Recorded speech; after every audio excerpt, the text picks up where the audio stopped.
Good afternoon and welcome to the Marketing Rocket Fuel podcast. My name's Michael. I'm Drew. And we're here live from the 2023 Build Expo.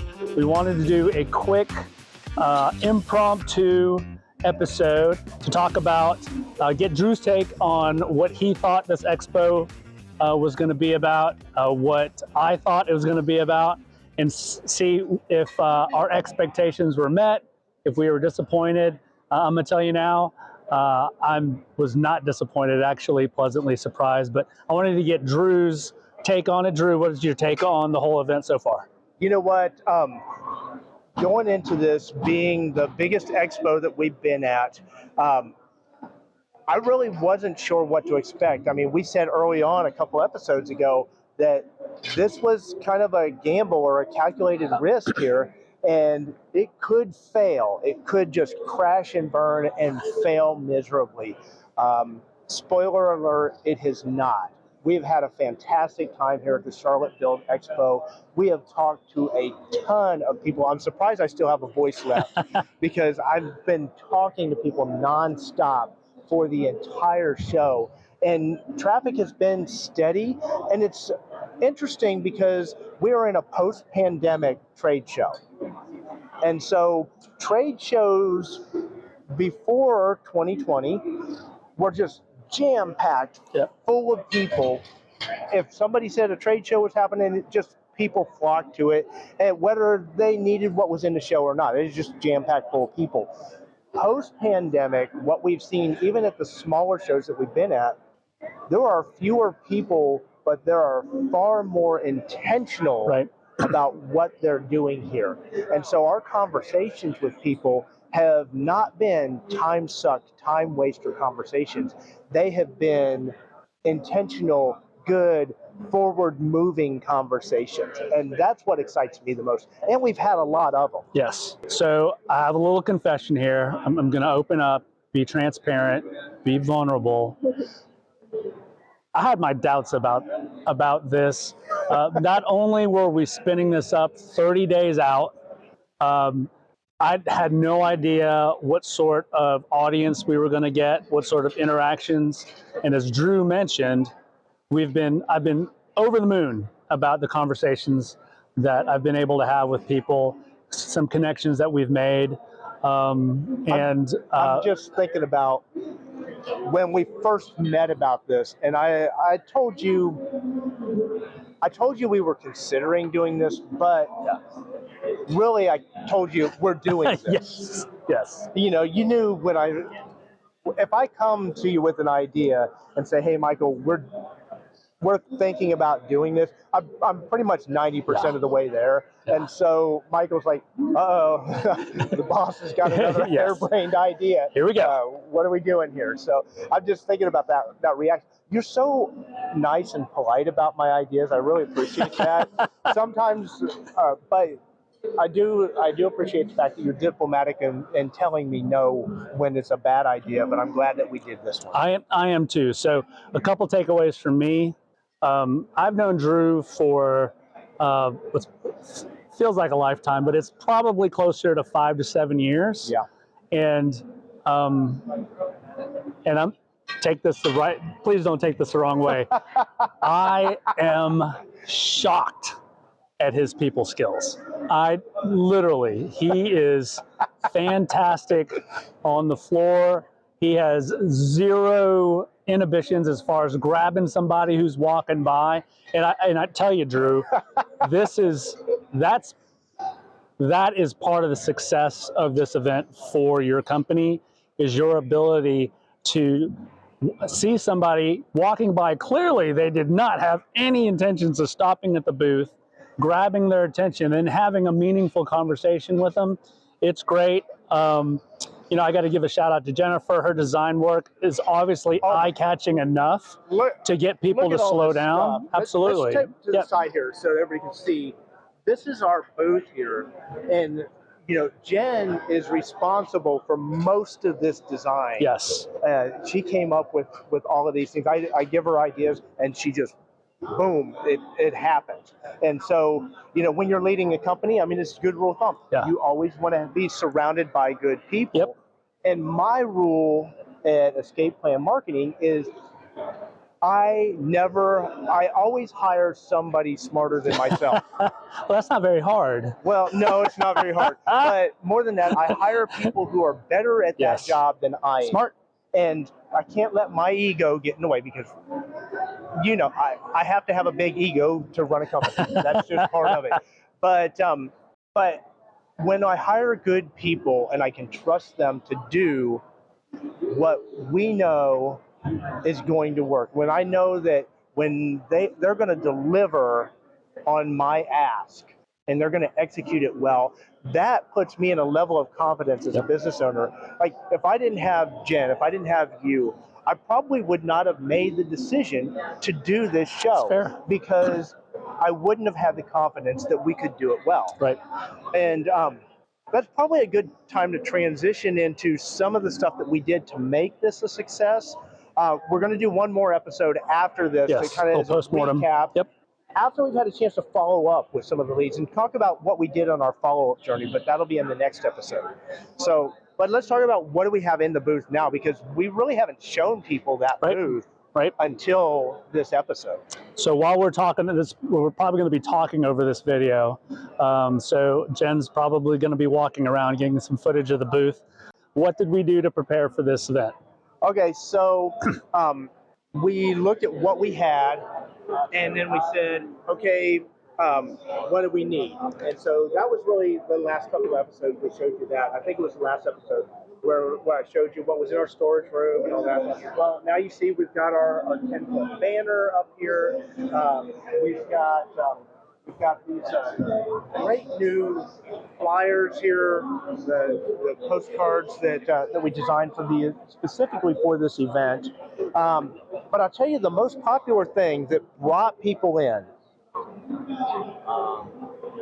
these right here. We have 4 of these left. Yep. At the end of the show. And well, the show hasn't quite ended. I bet we're going to sell out before the end of the day. But people love these. It's a silly little thing, and everybody from kids to octogenarians. I'm not even going to try. The gruff construction company owner, all of them want these things. They see these things and they're like, yes, that's awesome. And it's such a silly little thing, but it gets somebody in here to talk about something that they wouldn't have otherwise done. I mean, you mentioned it. I'm practically pulling people in here, but they see there's something cool. Now, something that I thought was interesting. These here are really good quality letter openers. Hardly anybody took them. Yep. And it's a useful item. I use them all the time. I'm opening Amazon boxes every day with these. But not a lot of people took them. We have 300 of those sitting in a box right behind me. Our flyers, we grossly overestimated on our flyers. But we'll use these at other places. Yes. So, you know, I may be able to stick a stamp or a sticker on it and mail it out. And we've got a lot of people to follow up with, so we may be able to mail some of those out to people as well. And then the other thing that drew people into the booth, this is the item that drew people into the booth. No pun intended. These atomic fireballs. They are the best candy on the planet. It's my favorite candy. They're not branded as us. Nope. But it's still on brand. Yeah. It's still something that represents our rocket fuel branding. And so it gets people into the booth. I can't tell you how many people came into this booth that were qualified people to do business with us that would not have come in if it wasn't for a fireball. Right. It's the simplest thing, and it makes people smile. It makes people remember you, and it was fun. It was just a lot of fun, and I think that's what attracts people. When you're having fun, people want to come have fun with you, and so it made me happy. Absolutely. A lot of energy going on. And of course, we've got our presentations going on back there, and I think that was helpful, but honestly, I think it was just something moving around that probably brought people into the booth. Well, I do want to drill down a little bit. I was here the morning of the first day, and we are in the afternoon of the second day. And so I can only speak to really yesterday morning, which was the opening of the show. Lots of foot traffic. From my point of view, a lot of real estate with regards to lenders, real estate agents. It was interesting. Almost everybody that I talked to, Drew talked to a lot of people, Jen, she talked to a lot of people. Almost everybody I talked to, Drew, they had enough, quote unquote, enough residential clients. So if it was a plumber, if it was a company that provided window tinting, they had enough residential clients. And I don't know what enough is, but almost everybody that I talked to here wanted more commercial clients. So in the marketing world, the sort of the acronyms behind that is B2C, business to customer or consumer. And then what they wanted more of was B2B, which is business to business. It struck me sort of, I was expecting it, but not at that rate. Drew, were there anything over the last 2 days that was surprising to you? Well, you know, that particular thing, I think it was more surprising to you than it was to me, but we do a lot of B2B marketing at Escape Plan. So that hasn't really been that big of a surprise because I've watched that trend happen. Right. I think the thing that was I was surprised to see how many of the real estate people were here. But I think I was just, as a whole, I wasn't really sure how effective trade shows were going to be post-pandemic. Interesting. Because the last show that we did, it was a much smaller show, and really we didn't get anything out of it. Right. And I'm not going to say which show it was because we're actually going to do that show again, but we've got a better strategy going into that show. We came into that one last time and we were focused on the wrong target, and it wasn't who was at the show. Right. And so this one, we came in very intentional about who was going to be here. Yep. And I think that helped us be pretty successful about it.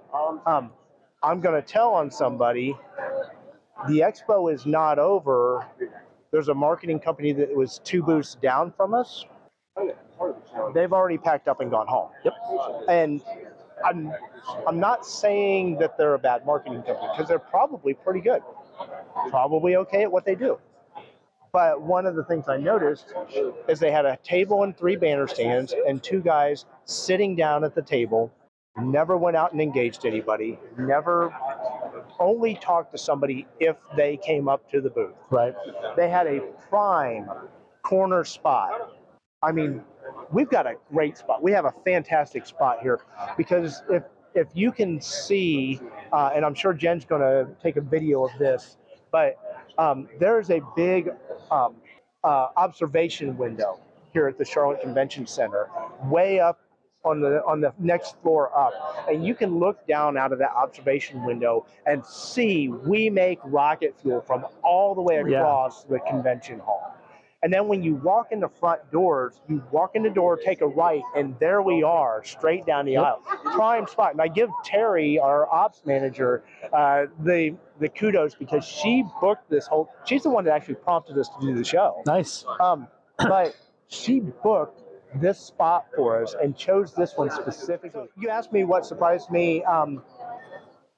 I think just how successful it's been so far. I was very, very pleased. I slept well last night. Good.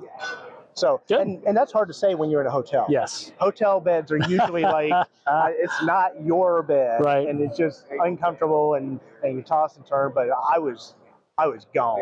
So, let's answer some of the marketing questions that we have received. Have we received any marketing questions from people on the floor? Well, I don't have any in front of me. I know that you have had some conversations out there, but I do want to sort of give just a high level overview of some of the question categories that I've been fielding during my time here. And a lot of companies, big and small, they had challenges with one, brand awareness. So getting their brand out there. And, you know, almost everybody here, unless you've got an unlimited marketing budget, you're fighting anonymity. I mean, the fact that you're fighting for people's attention is something that everybody feels every day, no matter how big your company is. So brand awareness was something that a lot of people that came up to the booths said that they were having issues with. The second thing was that I heard multiple times was that on the pay-per-click side, especially, acquisition costs have skyrocketed. Yes. And for you guys, and that's sort of a marketing thing, but acquisition cost is like the cost, what it costs you to get one net new customer. Right. Companies, we encourage you, whether or not you're with Escape Plan or not, or have an in-house person, we encourage you to know what it costs to get a new customer. Right. And what I've heard is that those costs, no matter what company, no matter what industry, big or small, those acquisition costs have risen. So how about you, Drew? Did you get any specific questions that maybe we could field now? Well, you know, I did get one from the folks over here at like the Bud Group. They actually have services that do like construction site cleanup to make sure that you don't have a bunch of trash all over the place during your construction site. Really fun people over there. But one of the things that they said about their marketing, I probably shouldn't call them out by name since they're talking about their marketing team, but one of the things that they said is they struggle with focusing on the vanity metrics that don't actually tell you whether or not you're being successful. Right. They make you feel good about what you're doing and keep doing that thing, but it may or may not actually be helping you be successful. Right. And so that was one of those things that we talked about actually a few episodes back in the podcast about how you've got to be focused on whether or not your marketing as a whole makes you money. There are certain things that you can track A to B to C. Right. There are certain things like brand awareness, community involvement, things like that. They don't have direct tracking mechanisms, right, but they still work together. You know if you're getting sales in general. You know if you're making more than you're spending on your marketing, and that it's having that ROI 3, 4, 5, 10x. You know, and those are things that they said they're struggling with. Right. Right. Well, this is going to be a little bit of a shorter episode. We wanted to do it from the expo. Drew, I just want to take this moment to just acknowledge you as a leader of this company. Thank you. Very impressive on what you were able to put together in such a short amount of time. Oh, shucks. I'm going to start blushing. Real quick, if you just give a quick rundown about Escape Plan Marketing, who you are looking for as far as being able to serve them, and just a quick rundown on some services that Escape Plan Marketing provides. Excellent. So at Escape Plan Marketing, just like the sign back there says, we make rocket fuel. We actually got somebody that came up and asked if we dealt in petroleum products. Love it. So, and I told them, no, it was liquid O2 boosters. There you go. No, we help businesses that are ready to grow to that next level. Yep. They're businesses that have been maybe hitting a ceiling. They've usually been around for a long time, and they've kind of gotten up to a certain point. Maybe that's $1 million, maybe that's $5 million, but they can't seem to get further. Right. And they're stuck. And they've usually done it all in-house before. And they're finding that the marketing side of things is suddenly bigger than they are. And those are the companies that we help, and we can help them with their branding. Everybody thinks branding is just logos. Branding is how people experience your company, how your company makes people feel, and what they remember about your company. And so we help with branding, and we can help with that website that hasn't been touched since 1997. That's a literal true story. Right. So I've told you that story before. We can help you with that social media that also hasn't been touched since 1987. Where it's like a ghost town on your social media. So we can help with that and create consistent quality content on your social media to get people following you and recognizing that you're there. We can help you with your targeted ads. Now, this is something that I'm really excited about this, but it's not something that a lot of people understand a lot about. The targeted ad side of things, everybody thinks, okay, I run my Google pay-per-click campaign, or I boost some posts on Facebook. On the AI side of things, since we incorporated artificial intelligence into our targeted ads program, it has skyrocketed sales for our clients. I mean, it has boosted results like mad. Um, and the way it works is, so we do have humans that are setting up these campaigns, doing the research. They're using AI to go out and research what your competitors are doing, what you're trying to do. We analyze where you are now, where you're trying to get, and we come up with recommendations on where you need to be, what you need to be doing to reach those goals. And as far as your targeted ads go, and that can be social media ads, it can be search ads, it can be YouTube pre-roll, it's all kinds of stuff. And so then when we start running those campaigns, we get those all set up. A human, the way we used to do this, is going to check it a few times a day at most. Yeah. Maybe a few times a week. And they're going to like make an adjustment or really kind of monitor what it's doing, but 9 times out of 10, not even make an adjustment. Right. Our AI is monitoring and making adjustments to your bids, making adjustments to your targeting, making adjustments to everything 24 hours a day, 7 days a week. It is constantly making adjustments. And what that's done is if it starts to see you spending money in something that's not returning on those ads, it shifts those dollars to your other ads. And we can run it across all your platforms at the same time. Nice. That's the thing that really excites me because it's constantly updating. And how far do you think that outpaces your competition? Because they've got the guy sitting there checking it once or twice a week. You've got an AI that's watching that 24/7. Nice. I'm thrilled to be able to start offering that now. And the clients that we've had on it, we've got I'm not going to call out their name, but they'll know who they are when they watch the podcast because they're subscribers as well. But we've got this printing and embroidery company out in here in North Carolina, and they've been working with us for about a year. We redid their website. We redid their social channels, and we started running targeted ads for them, doing some email campaigns, things along that lines. And so they started getting more sales, and they were outpacing their sales for where they thought they were going to be, but they also knew that it was a busy season. The summer was really busy. They'd make T-shirts, and actually they made the shirt I have on. Nice. So shout out to them. So, but they said, okay, let's talk to you in October and November when we get slow, because we always get slow in October and November, and so we can start planning for what we're going to do in 24. And now I meet with them weekly for consulting, and so we've been having our meetings, and I get online. And I say, hey, how you guys doing? And they're like, we are so tired. We are working so hard. We have got so much to do. We're hiring people when we were supposed to be slowing down. Nice. And they're like, we didn't slow down. It just didn't happen. And we're still going up. In November, and now we're into December. And they're like, this is amazing. Right. If you are a company that's looking to grow, or if you're a small business that maybe you just need help with your social media. Yeah.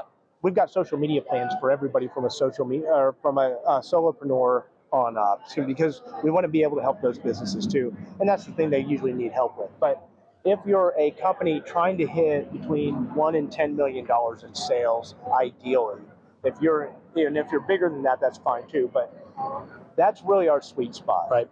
We can help you break into that multi-million-dollar range and climb up higher to the top of that multi-million-dollar range.